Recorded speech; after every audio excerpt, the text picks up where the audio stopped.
They told me not to dig into the hollow. They told me the case was closed. But what they didn't tell me, what they hid, was that 6 people disappeared within 3 miles of the same bridge, over the same stretch of road, across 4 decades.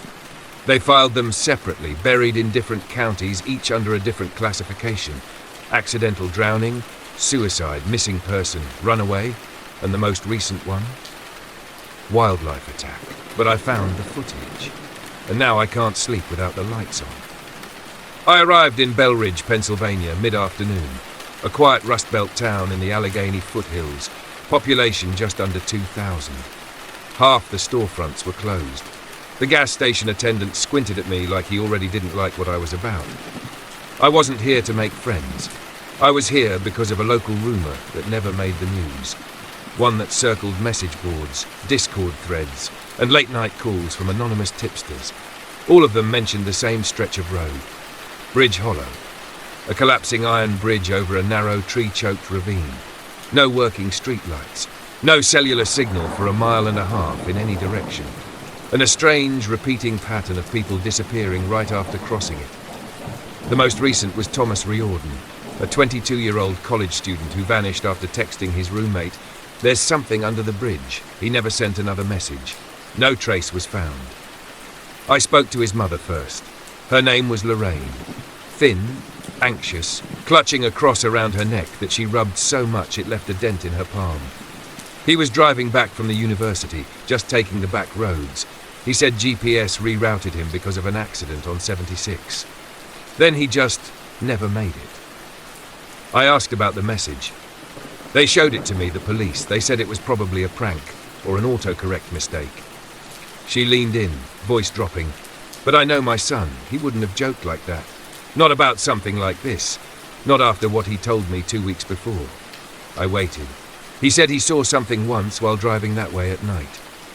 "Just a flash," he said. "It looked like a person crouched under the guardrail. Pale skin, no clothes, no eyes." I asked if she told the police. "Of course I did. They said it was a deer or a homeless man." She shook her head, trembling. "But deer don't crawl like that, and people don't move like that." I went to Bridge Hollow at dusk. The road leading there is barely paved, cracks like spiderwebs. Pine trees crowd the edges, growing at strange angles, as if trying to pull away from the bridge. There are no signs, no barriers, just rusted railings and a drop into darkness. I parked and stepped out. The air smelled like mold and iron. I walked across slowly, my recorder running. The middle of the bridge groaned under my weight. Something dripped beneath. I leaned over the edge. There was something in the water. A shape. But before I could focus, my recorder glitched. The red light blinked out. When I replayed the tape later, there was a long, static burst at that moment. Then a voice. Low, distorted. I played it 5 times before I could make it out. "Don't come back." The deeper I went, the stranger it got. At the Belridge Library, I found archived reports of 3 other vanishings near the hollow. One stood out. October 1979, Emma Vargas, 15 years old, reported missing after going for a walk. Body never found. Her notebook was recovered 2 miles away, containing pages of repeating text. It walks under the stones. It hears us when we pray. It knows who we forget. The handwriting degraded with each line. The last page was smeared with blood. The case was closed as a runaway. Then someone broke into my motel room. I returned from an interview to find my notes scattered, recorder missing, and the door ajar. Nothing else was taken. No money, no laptop, just my files on the hollow. I filed a report with the sheriff. He looked at me flatly and said, "Maybe it's a sign you ought to stop sniffing around where you don't belong." Then he smiled, but it didn't reach his eyes. Besides, there's nothing out there, just trees and bad memories. Except I found the footage, buried on a hard drive in the basement of the old fire station, now used as a town archive. Old VHS tapes, dates unlabeled. One was labelled 9-12-98, traffic cam number 4, Hollow East. I converted it to digital and played it. It showed a car, a red Buick, driving across the bridge around 11:43 p.m. Halfway across, the car stops. The driver's door opens. A man steps out. He walks to the side of the bridge and stares into the woods. Then, something steps out of the trees behind him. Tall, thin, its limbs wrong, too long, moving like a spider but upright. The tape glitches, jumps. The man is gone. The car door still open. On the bridge railing, one word written in condensation, hollowed. I sent a copy to 3 people. One of them got back to me, a private investigator named Mallory Chen. She'd worked a missing person case in Belridge in 2004. She told me the victim's shoes were found on the bridge, laces tied neatly, socks folded inside, and she had dreams for weeks afterward. The same one every night. You're walking across the bridge, right? But you can hear someone under it, whispering, and when you look down, it's you, your own face, but it's grinning. She stopped answering my messages after that. The mirror in my room cracked that night. I hadn't touched it. I was in bed. But the sound woke me, a dry, sharp snap like bones breaking. When I turned on the light, the crack ran diagonally from top to bottom. It looked like a scar. I didn't sleep. I read through every page of the Vargas girl's notebook. On the last page, scrawled in near illegible ink, was a phrase, "We are what's left when the road forgets us." I went back one last time. Dawn. Mist rolling over the trees like breath. This time I brought a drone. I launched it from the bridge and let it hover down into the ravine. The video feed showed rocks, trees, and then something moved. A pale arm. Just one. Reaching out from between the stones. I pulled the drone back in a panic, but it was already too late. Back at the motel, the footage had corrupted, replaced by black frames, except for 1 second. That second showed my motel room, viewed from outside, through the window. But I hadn't recorded that. I wasn't in the room when that was filmed. Something else was. I'm leaving Belridge. The sheriff tailed me for 10 miles. He didn't pull me over, just followed. Until I crossed the county line.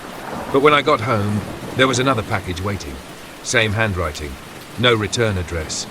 Inside, a photo of the bridge, and in the photo, barely visible in the shadows under the steel beams, was my face. Smiling, but I wasn't there. I hadn't planned to go back. After what I saw, after that photograph showed up, I spent 5 days in a haze, checking locks twice an hour, keeping the TV on all night, letting the sound distract from the creeping thought that something had followed me home. Then I got the call. Blocked number. A woman's voice. Calm. She said only 2 words, "It's happening again." Then she hung up. That night I found a voicemail on my burner phone, the one I never gave out. A raspy male voice whispered, "The hollow doesn't forget. Come back before it spreads." I stared at the phone for 10 minutes before throwing it into the sink. But curiosity is a curse. I should have turned away. Instead, I packed a bag. I stayed at a different motel this time. No mirrors. I met with Mallory Chen, the investigator who'd gone dark after our last exchange. She looked exhausted, like she hadn't slept since we last spoke. She brought her case file. One of her missing persons, Lucas Endicott, had vanished in 2004. He was 17. His parents insisted he was home for dinner, left to grab something from the car, then just never came back. His shoes were found on the road leading to the hollow. That was all in the file. But Mallory had kept something private. A cassette tape slipped into her mailbox anonymously 2 weeks after Lucas disappeared. She never gave it to the police. She pressed play. Static. Then footsteps, crunching gravel, breathing. Then a whisper. "Do you remember what you left behind?" Then the screaming started. We retraced the old road. Mallory and I followed the same route Lucas would have taken. The trees felt heavier this time, the air charged like just before a storm. Halfway to the bridge, we found something we didn't expect. A small wooden cross, nailed into a pine tree. No name, no date, just burned into the wood. Hollow claimed. It wasn't old. Mallory reached out to touch it, and the moment her fingers brushed the bark, she gasped and jerked back. "It was warm," she whispered, "like it's alive." We didn't talk the rest of the walk. Back at the bridge, something had changed. Someone had installed a mirror on the railing, a full-length warped old vanity, bolted into the metal facing out toward the woods. No explanation, no tire tracks, nothing. I stared into it. At first, just my reflection. Then behind me, something moved. Mallory was standing off to my left, but in the mirror, there was a second version of her. Eyes black, smile too wide. I blinked. It was gone. Mallory hadn't seen it. She just said, "It's starting again, isn't it?" I did more digging that night. Through old municipal records, forgotten construction permits, handwritten notes from the 1950s, Bridge Hollow had a history. Before the bridge, there was a trail. And before the trail, there was a settlement. Erased from maps, wiped out by a landslide in 1912. One note stood out. Scribbled in pencil on the margin of a surveyor's notebook. Heard the singing again.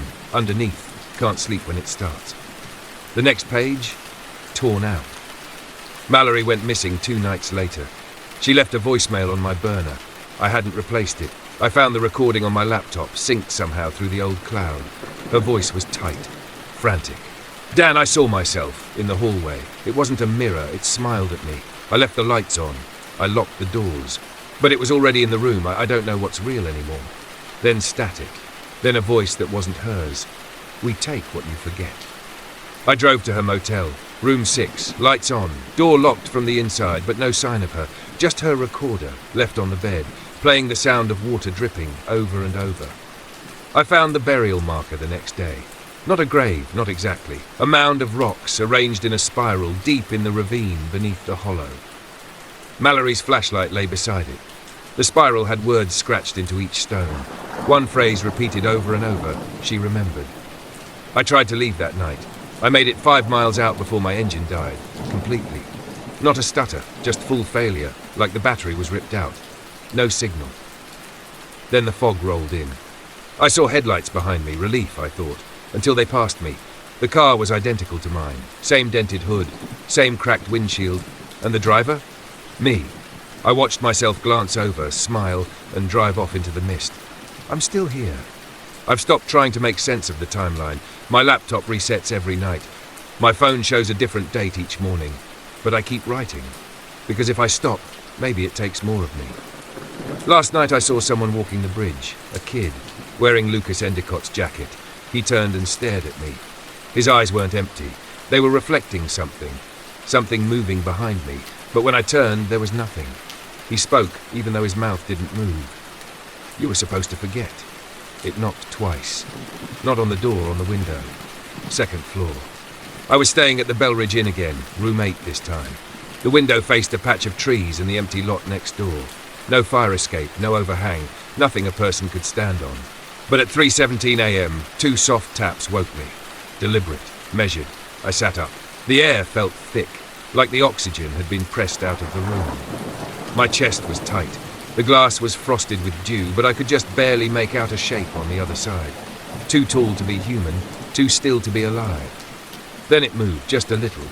The head tilted. I blinked and it was gone. But something lingered. A faint smear on the glass, like the condensation had been brushed aside by 3 long fingers. I couldn't stay there. I checked out before sunrise and drove north, deeper into the hills above the hollow. The road narrowed until it became gravel, then dirt, then barely even that. I parked and walked until I found what I was looking for. The Marrow House. Locals whispered about it, though it had no address. Built in the 1800s, abandoned by 1940. Supposedly once a sanatorium, later a private home. Final owner? Dr. Elias Vanner. Same name listed in the county archives as the last person to survey Bridge Hollow before the landslide. His property bordered the hollow itself. The house had rotted down to bones. The roof had collapsed and vines strangled most of the exterior, but part of the front porch remained.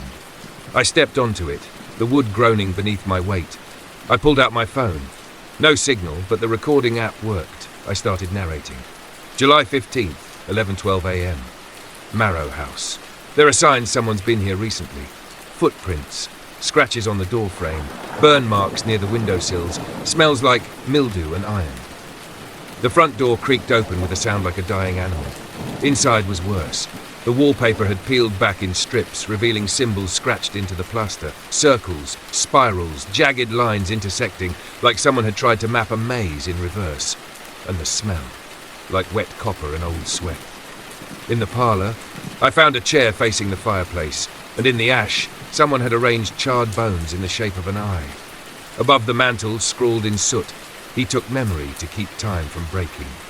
Upstairs, the floor moaned with every step. I found the study. Bookshelves half collapsed, paper shredded. Yet one journal remained intact, leather-bound, water-warped but legible. It belonged to E. Vanner. The entries were dated 1911 to 1912. His final months. The spirits here do not hunger, they wait. Trapped between one moment and the next, the bridge is the tether, the hollow their vessel, memory their price. She came to me again last night, eyes missing, mouth sewn shut. She pointed to the floor. There was a diagram, a hatch beneath the floorboards. I scanned the room, nothing obvious. Then I tapped my heel, hollow. I moved a cracked desk aside, knelt and pried up a warped board. Beneath it, a trapdoor, iron ring bolted in the center. As I hesitated, everything in me screamed to leave it shut. But I opened it. It wasn't a root cellar. It was a chamber, carved from the stone itself, unnaturally smooth. The walls were covered in mirrors, every shape and size, dozens of them, none cracked, none dirty, each one humming faintly like a fridge just barely on. In the center, a chair, facing a single mirror far larger than the others, floor to ceiling, framed in bone. I stepped closer. My reflection didn't follow me. It stood still. Then it whispered, "Why did you leave us?" I ran. I didn't close the trapdoor. I didn't care. I drove back into town, but the motel was gone. Not just closed, gone. Bulldozed. Empty lot. I checked my phone, no messages, no call log. I checked my bag. The journal was gone. But in its place, a cassette, labeled Return 1. I found an old player at a thrift shop, still somehow open. I pressed play. A child's voice sang a nursery rhyme I didn't know. Down by the bridge, the mirrors sleep. Watch what you dream and never speak. Count to 3 and lose your name. Step too close and join the game. Then silence. Then my own voice. If you're hearing this, I don't remember recording it. I woke up in a diner booth, not my hotel room, not my car. A booth, red vinyl, coffee in front of me. Lukewarm. A waitress, early 60s, cigarette rasp to her voice, was already mid-sentence when I came to. Said you were heading to Holloway Ridge. You still going? I blinked. What? She squinted. You okay, Hon? You've been in here an hour, just kinda humming to yourself. My hands were shaking. She looked at me like she recognized me. But not from that day. From years ago. I stood up. Where are we? Stillwater Diner. You don't remember getting here? I didn't. There was a mirror near the bathroom. I walked toward it slowly. I stared at myself. My reflection moved normally now, but my clothes were wrong. The shirt I wore yesterday wasn't the one in the mirror. My phone was missing. My hair looked freshly cut. A small note was taped to the edge of the mirror. Remember backwards. Go west. Back in my car, I drove west without understanding why. Every time I considered turning around, something odd would happen.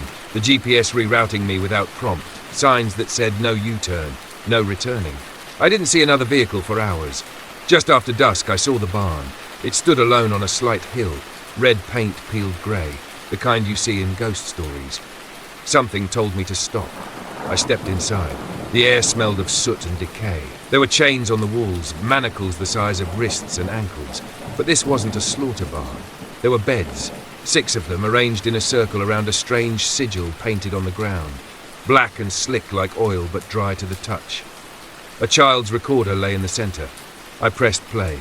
A man's voice, raspy, almost pleading. They don't stay dead here. You bury them. They walk back the next day. I tried burning. Didn't work. I tried salt, iron, rights I found in that damn journal. She still came back. Every time. Every time. She came back different. There was a click. Then you're reading this, aren't you? I knew someone would. You're doing what I did, thinking you can follow it to the end. But it isn't a trail. It's a loop. I left the barn and found a narrow trail behind it. Dirt, barely marked. As I followed it, the woods grew denser and the shadows lingered longer than they should. Then I saw her. A girl, maybe 10, barefoot in a white nightgown, hair matted with leaves, standing in the trail ahead, staring at me. Her eyes were wet black holes, too wide, and she had no mouth, but she spoke, inside my head. The house knows you now. You opened the mirror, it can't forget. I asked, trembling, what is it? Not what. When? She held out her hand, in it a mirror shard. I backed away, she didn't follow, but her voice stayed in my head until I reached the car. Don't dream tonight, it watches through your skin. I drank 4 energy drinks and kept the lights on. But sometime between 3 and 3:12 a.m. I must have blacked out. I don't remember falling asleep, but I woke up with the shard in my hand. It was warm, sticky with blood that wasn't mine. Scratched onto the surface were words, "The bridge breaks at dawn." Then I noticed the blood was seeping through the mattress. I tore away the sheets. There was no bed, just earth. Packed, cold and damp.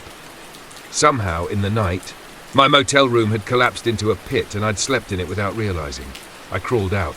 The motel was gone again. Where it had stood was a field. No foundation, no rubble. just tall, waving grass. The grass was taller than it had any right to be, shoulder high, thick and whispering. Not just rustling in the breeze, whispering. Words, my name, Ethan, Ethan, come back. That voice, it sounded like my mother's, but she'd been dead 5 years. Stroke, quick and quiet, not cruel. The sound tugged me forward. I pushed through the stalks until I saw something impossible. A wooden door standing upright in the field, unattached to anything. Weathered hinges, peeling red paint. A brass knob worn down like it had been touched 1,000,000 times. Something about the way it stood, the slant, the shadow, told me it had always been there. Carved crudely into the frame. This one remembers. I shouldn't have touched it, but I did. The door swung open. There was no room behind it, just a tunnel, narrow, dirt walls. It felt wrong, like it had been dug by hands, not tools. I dropped to my knees and crawled. There was a smell, sulphur and damp cloth. And ahead of me, laughter, childlike but not happy. Then I heard breathing behind me. When I turned around, no one was there, but the tunnel had changed. The direction I had come from was now just a wall. I crawled faster. At the end of the tunnel, I emerged into a room I recognized. My childhood bedroom, from the house we'd lost in a fire when I was 12. It was identical. Same wallpaper, same toy chest, same poster of the Iron Giant on the wall, except the chest was open. Inside was the journal, the same one I'd found in the farmhouse. It was open to a new page. You're doing this to yourself. When I stepped out of the room, the house was not my house. Not the one I knew. It was decayed, boards warped, windows painted black from the inside. I walked into the hallway and saw them. 4 figures, thin, pale, wearing clothes like old funeral suits, faces blurred like water-smudged ink. They stood at the end of the hallway, hands at their sides, staring. When I moved, so did they. When I stopped, they froze. I backed into the room and slammed the door. Something pressed against it, not violently, just enough to make it creak inward. Then a voice, low, resonant male, spoke from the other side. Return the mirror, or it returns you. I don't know how I escaped the house. Maybe it let me go. Maybe it wanted me to leave so I'd bring the mirror with me, because that's the only thing I still had when I woke up next. Not my backpack, not my keys, just the mirror shard. It was on the passenger seat. Carved into it now were 3 words, we never left. I looked around. I was back at the diner, same red booth, same coffee, still warm. The waitress looked the same, but this time she had no eyes. Just stitched lids. She smiled. You're back early, thought you'd last longer. I bolted, ran to the car. The road was gone.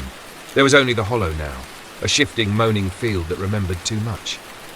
I don't know if this is still being written by me. I feel copied, duplicated. Some nights I remember being someone else, a version of me that didn't pick up the journal, that went home, that slept, but I'm not him. I'm the one who read too far. I see the hollow in everything now. Reflections in puddles show me people standing behind me, people who vanish when I turn. Strangers call me by names I don't recognize. When I dream, I wake up with dirt under my fingernails and mud in my mouth. There's no leaving. There's just circling. You've read this far, so it's your turn now. Look behind you. An anonymous hiker reported finding an abandoned pickup truck on a narrow dirt road west of Renthorpe Hollow. Authorities discovered signs of recent habitation. An empty coffee thermos, an old map with several locations circled in red, and a handwritten journal tucked under the passenger seat. The truck was registered to one Ethan Crowley, a 33-year-old schoolteacher from Boise who had been reported missing 12 days earlier. Local deputies said the vehicle showed no sign of struggle, but nearby strange markings were found etched into the surrounding trees, crude eye symbols repeated over and over in charcoal and ash. No body has been recovered. The search continues. I didn't want to take it home, but I couldn't stop myself. The journal. The moment I picked it up, I felt something, a static hum under my skin, like the air before lightning. I flipped through it during my break. I know I shouldn't have. But the handwriting changed, 5 different styles. The entries were dated across decades, some nearly 40 years old. Always about Renthorpe. Always about the same barn, the same field, the same voices. But it was the mirror shard inside the back flap that really did it. It was wrapped in wax paper like something sacred or cursed. I touched it without thinking. That night I dreamed of a door in the middle of a field. When I opened it, I didn't see darkness. I saw myself standing inside whispering, "Don't close it this time." I went back. The barn was exactly where the map said it would be. Half collapsed, strangled by vines and rot. But the door, the one from the dreams, stood perfectly upright in the center of the ruin. Untouched. No frame, no hinges, just the door. This time it was open already. There was no wind, but the grass bowed low. The trees leaned inward. Birds fled in total silence. I should have called it in, waited for backup. Instead, I stepped through. If you're reading this, it's because I didn't make it back. Or maybe I did, and I'm not me anymore. The place beyond the door wasn't a tunnel. It was a town, a warped mirror of Renthorpe. Same streets, same houses, but wrong. Time didn't pass normally. I saw people frozen in windows, some crying, some smiling with broken jaws, some just staring. And then I saw him, Ethan, or something, wearing him. He smiled and said, "It keeps us warm in here." I ran, but I didn't find the door again. Only more mirrors, more versions of me, each whispering a different future, each one worse. I think this is how it spreads. Through the telling, through the reading. You've read it now, you might already be hearing it. The grass whispering outside, your name echoing in rooms you know are empty. The sound of a door creaking open in your dreams. If you see it, don't step through. Burn the journal.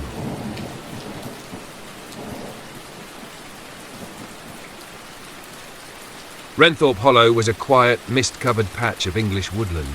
Locals said the birds never sang there.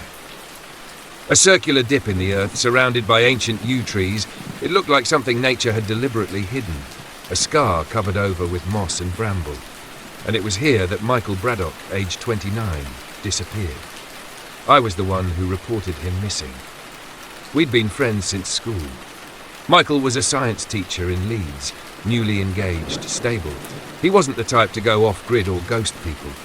But that morning I received a voicemail from him, breathless, hushed, like he was afraid of being overheard. "John, if you get this, don't go to the Hollow. Not after dark. I know I said I'd found something, but it's not what I thought.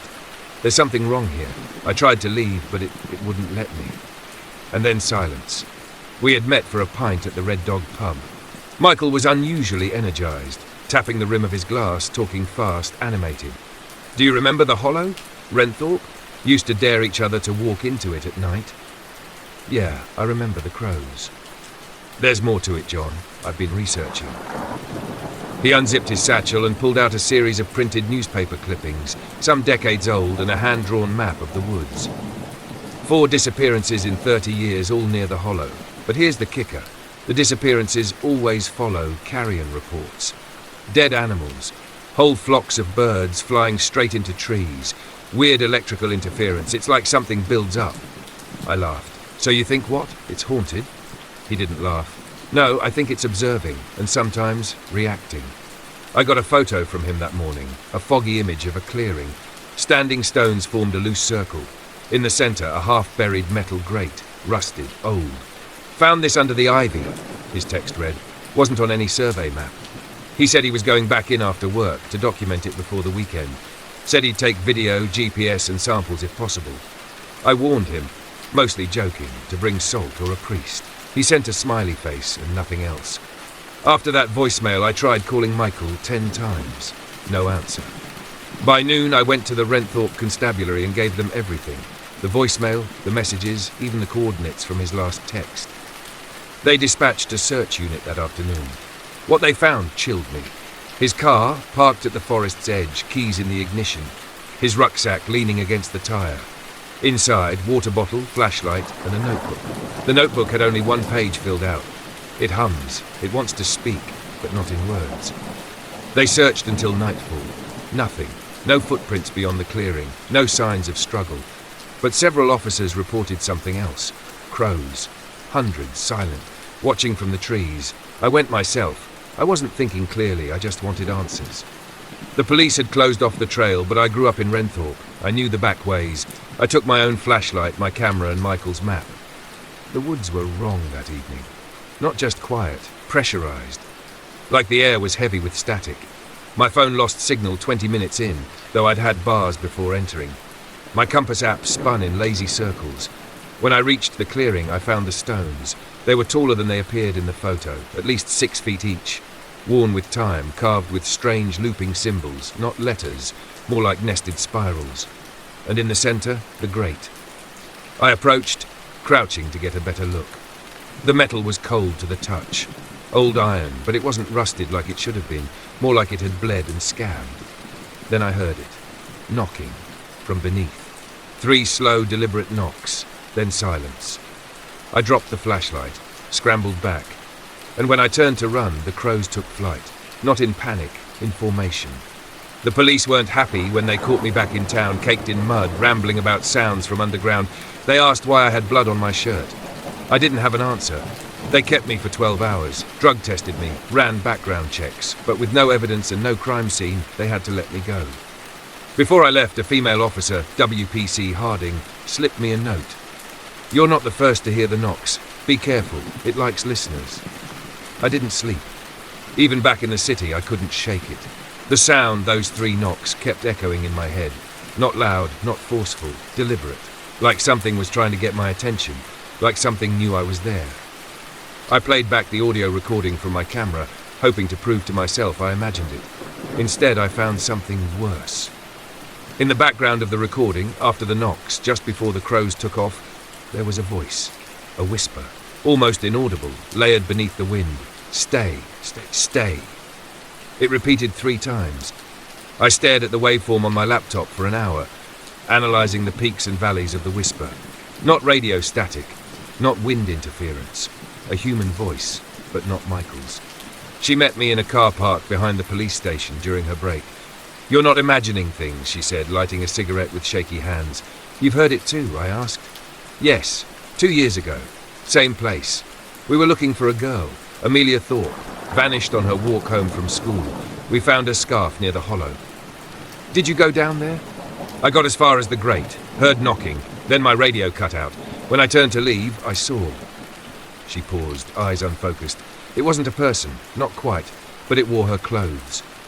She didn't report that part officially. "Would you?" she asked. "They'd put me on psych leave."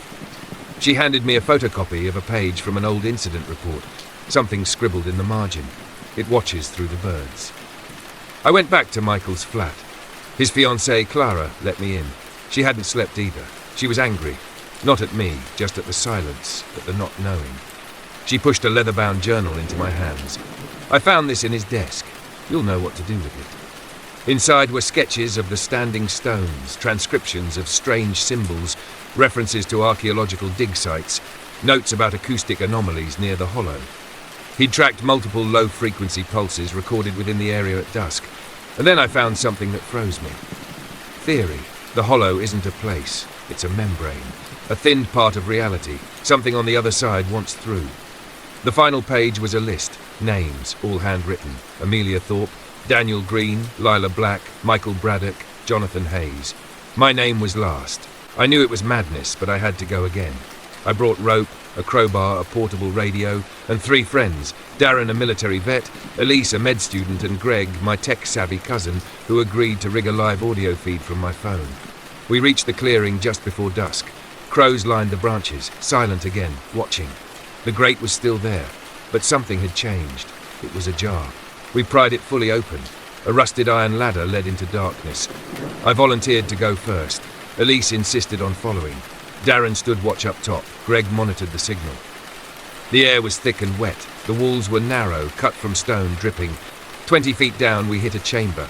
Stone walls carved with spirals, matching Michael's sketches. A rotten, earthy smell, and bones. Animal, mostly, but some longer. "You okay?" She nodded, swallowing hard. "Keep going." Another tunnel branched off. That's where we heard it. Whispering. Echoes. Too many voices, all saying the same word: stay. We reached another room. This one had mirrors, cracked, dusty, arranged in a perfect circle around a stone basin. Inside the basin, a pile of watches and rings and wallets. I recognized Michael's watch.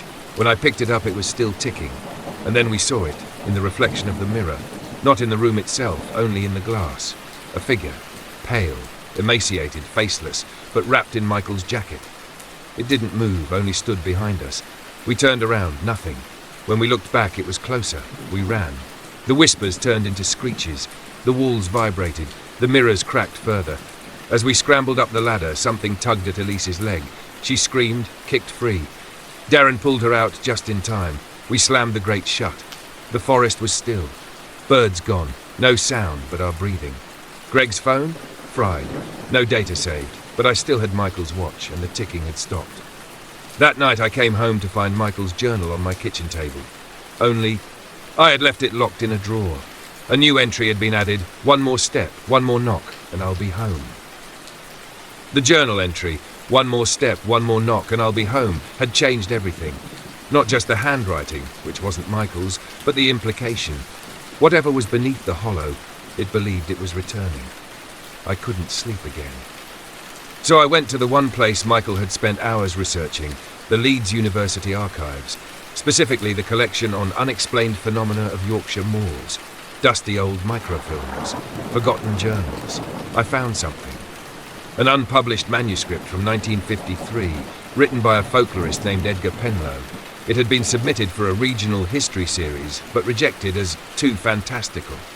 It was titled The Listener's Curse, an investigation into the hollow of Renthorpe. It described almost the exact sequence we'd been experiencing, a grate in the ground that bleeds rust, whispered voices beneath the earth, mirrors that do not reflect the present, 3 knocks that herald the crossing.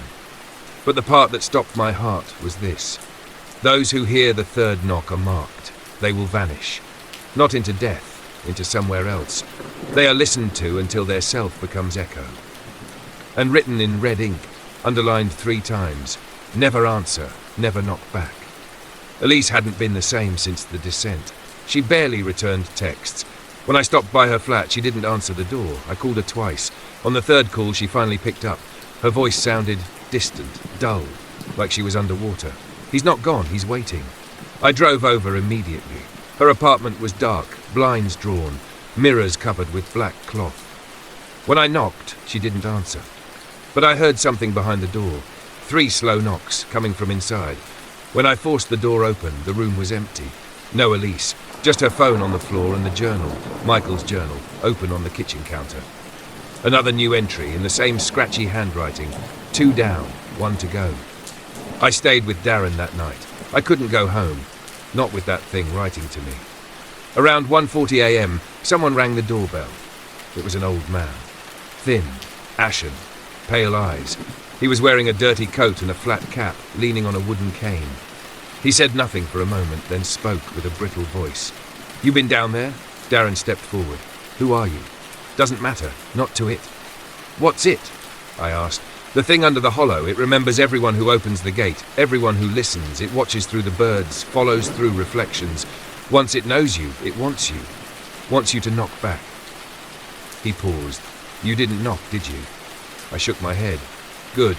First knock is the warning, 2nd is the mark, 3rd is the invitation. If you knock back, you're already lost." He turned to go, but said one last thing over his shoulder. "Burn the journal." And he walked into the night. Greg called me early. He'd been trying to salvage the corrupted phone footage from our trip into the hollow. Overnight, something strange happened. Despite the memory being wiped, the device recorded 1 second of corrupted video and auto-uploaded it to his cloud. We watched it together in his room. The clip was mostly black, a blur of motion. Then a single frame of something lit by the flashlight. A pale figure crouched in the corner of the underground chamber, mouth stretched open, black void for a face, and hands that were reaching out of the mirror, not toward us, but toward the lens itself. It looked aware of the camera. I was back at my flat, alone. I burned the journal in the sink, just like the old man said. I watched it curl and blacken, page by page, the ink bubbling, but the smoke smelled wrong, like wet soil and old meat. Then, as the final page turned to ash, I heard it, clear and deliberate. Knock, knock, knock, from inside my wardrobe. I grabbed a knife from the kitchen, opened it slowly. Nothing, just clothes. But in the mirror on the door, I saw Michael standing directly behind me. When I spun around, nothing again. But on the wall now, drawn in ash, I'm almost through. I called Darren at 2 a.m. after the knock. No answer. By noon, he was reported missing by his sister. His truck was found outside the Renthorpe woods. Keys in the ignition, driver's door wide open, footprints leading into the trees, none coming out. Inside the vehicle, scrawled on the fogged-up windshield, were 3 words: he knocked back. I returned to WPC Harding one last time. I showed her the clip, told her about the journal, the knocks, Elise, Darren, everything. She listened carefully, then gave me a key. This opens the gate to the cellar beneath the old rectory, the church where it began. Go alone, go before sundown, and whatever happens. She grabbed my wrist. Don't speak to it, not even if it looks like someone you love. The last thing I did before heading there was check my voicemail. There was a new message, a woman's voice. John, it's me. It's Elise. I'm here. I'm okay. You just have to come down. We can leave together. Just 3 more steps, that's all. Please. Then a click. Then the same whisper under the static. Knock, knock, knock. The air smelled of mildew and old stone. I stood before the wrought iron gate Harding had unlocked with the key. It was half buried behind the old rectory beneath a mat of roots and ivy, but unmistakably ancient. Rust flaked away under my fingers. The gate groaned open. The first few steps down felt like I was crossing into another time. Slick stone stairs, slick with moss and damp, twisted in a narrow spiral. I counted each step. 1, 2, 3, 4. The further down I went, the more the sound of the world faded. No birds, no wind, only my breath and the echo of my footfalls. I reached a landing. The door was wood, blackened and warped. Carved across its surface was a symbol I'd seen once before, in Michael's journal. A circle with 3 horizontal lines cutting through it. Beneath it was a phrase, "Only in silence will the door remain shut." I pushed the door. It opened. The room was circular. Stone walls wept moisture. In the centre, surrounded by old chains and burnt wax, was a mirror, shattered down the middle. But somehow it still reflected. It didn't show the chamber. It showed a forest, twilight skies and ash-coloured trees, and in the distance a crooked figure walking toward the glass. I knew that forest. It was Renthorpe Hollow. The figure in the mirror stopped and lifted a hand. Knock. The surface rippled. Knock. I backed away. Knock. The mirror cracked further. A hand, black, spindly, with too many joints, pressed against the inside of the glass, and a voice, familiar and false, echoed from all around me. "John, it's Elise. I'm trapped. Please, just knock once. You have to let me out." I remembered Harding's warning. Don't speak to it, not even if it looks like someone you love. Then I heard another voice. "John, it's me. Darren, I'm still in here. You can help. 1 knock, please." Then a third. "John, buddy, I didn't mean to leave you behind. I'm cold. So cold, just 1 knock." The mirror pulsed with light. The figures of Elise, Darren and Michael flickered across its surface, all staring at me. Then, behind them, something larger. A face with no eyes, just a wide, stretching grin. One final voice rose, deeper, layered, echoing like it came from within my own skull. "You already answered, the first time you opened the gate. Every step, every breath, you've already knocked." The mirror shattered but didn't break. Its shards hung in mid-air, frozen, forming a jagged, swirling vortex of silver. And from its centre, something stepped through. Not a person, not a ghost. It had no defined shape, just shadows, moving with impossible logic. It flowed like smoke, but cast solid footprints. Its form was constantly changing, Elise's face, then Darren's, then Michael's, then mine, and then a mouth. It opened. "Now you come with me." I ran, back up the stairs. The creature didn't make a sound, but I could feel it behind me. The cold, the pressure, the wrongness. I burst into the night. The rectory door slammed shut behind me on its own. The air was still, no sign of Harding, no police, no other cars. Just me, and the sound of wings, crowds, hundreds of them, perched on the branches, watching. I turned to my car, shaking. On the windshield was a mark drawn in dust. That symbol again, the circle with 3 lines. I haven't heard from anyone. Harding's office was cleared out, her badge turned in. No explanation. Elise's number goes straight to voicemail. Greg's flat was empty, door wide open. And last night, I found a new journal on my nightstand. The cover looked just like Michael's. Inside, on the first page, "You came close, so close, but the hollow never forgets, we'll wait." Then, in my own handwriting, even though I hadn't written it, 1 more step, 1 more knock. If you're reading this, don't go looking. Don't follow the journal. Don't listen to the voices. And if you hear 3 knocks from the dark, don't knock back. I moved flats, across the country, no forwarding address. I left behind the journal, my phone, everything. I told myself I'd never say the word Renthorpe again. Not out loud, not in my head. But it doesn't matter. I wake up to static now. The sound of dead air on a baby monitor. Except I don't own one, and sometimes it isn't static at all. Sometimes it's a woman crying softly, or someone calling my name in a voice that almost sounds like Elise. And sometimes it's this: knock, knock, knock. A package arrived today. No return address. Just my name on the top in handwritten ink. Shaky. Rushed. Inside, a Polaroid photo, black and white. A man standing in a forest, mouth stretched unnaturally wide. Behind him, crows. Dozens, all watching. In the corner of the photo, someone had written, "We still know where you are." There was one other item in the box, that same iron key. I called a friend, Jacob, to come stay with me. Just someone to make sure I wasn't losing it. We stayed up watching movies, trying to laugh it off. Around midnight, the lights flickered, then went out. Jacob went to check the fuse box. I waited and waited. Then, knock from inside the apartment. Then again, knock from the hallway. I got up slowly, my legs felt like iron. I stepped toward the kitchen. Knock from the fridge. I opened it, empty. I turned around, the hallway light was on, and Jacob stood at the far end. Or someone who looked like him, but his eyes were wrong. His mouth didn't move when he spoke. "John," he said flatly, "you left something down there." Then he smiled, too wide. I'm writing this now from a hotel in Brighton, but I know I can't run. Last night I dreamed I was back in Renthorpe, in the hollow. The mirror was whole again. My reflection, it didn't mirror me anymore. It stood on its own, and it spoke. "It's not a curse, John. It's a door, and you are the key." When I woke up, I was clutching the iron key from the package. There was dirt under my fingernails, and on my arm, 3 thin lines, like claws.